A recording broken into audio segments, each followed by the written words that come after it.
మన TV. Please subscribe Golconda TV. For more updates bell button పై click చేయండి. BJP కంచుకోట అనుకున్న ఉత్తరప్రదేశ్లో ఆ పార్టీ ప్రతిష్ఠ బీటలు వారింది. 2019లో 62 స్థానాలు సాధించిన బీజేపీ ఇప్పుడు కేవలం 33 స్థానాలకే పరిమితమైంది.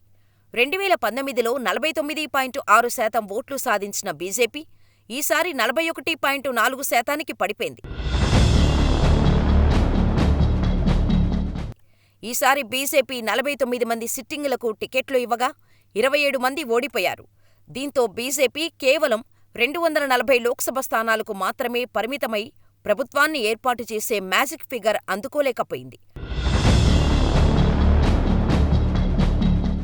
ప్రభుత్వ ఏర్పాటుకు భాగస్వామ్య పక్షాల మీద ఆధారపడాల్సి వచ్చింది.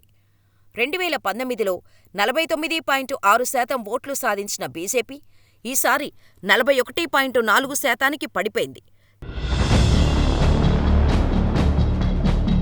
కేంద్ర మంత్రులు స్మృతి ఇరానీ, అజయ్ మిశ్రా, మహేంద్రనాథ్ పాండే, 8 సార్లు ఎంపీగా పనిచేసిన మేనకా గాంధీ, మాజీ ముఖ్యమంత్రి కళ్యాణ్ సింగ్ కుమారుడు రాజ్వీర్ సింగ్ తదితర ప్రముఖ బీజేపీ నేతలు ఓడిపోయారు.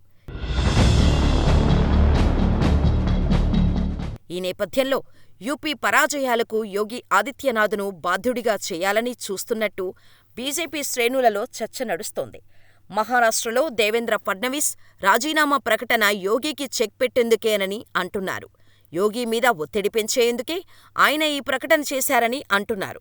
అభ్యర్థుల ఎంపికలో కేంద్ర నాయకత్వం తప్పిదమే ఈ ఫలితాలకు కారణమని యోగి వర్గం వాదిస్తుండగా, యూపీలో వరుసగా జరిగిన ప్రశ్నాపత్రాల లీకేజీలు, ప్రభుత్వ ఉద్యోగాల నియామక పరీక్షల వాయిదాలు, పెరిగిపోయిన నిరుద్యోగం వంటి అంశాలు ఎన్నికల్లో బీజేపీకి నష్టం చేశాయని అంటున్నారు.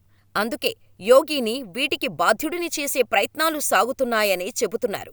కొంతకాలం ఆగితే ఏం జరుగుతుందో తెలుస్తోంది.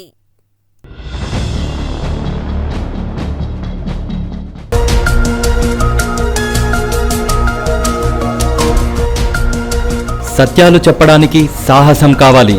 నిజాలు చెప్పే పత్రికలు రావాలి. నిజం మా నైజం.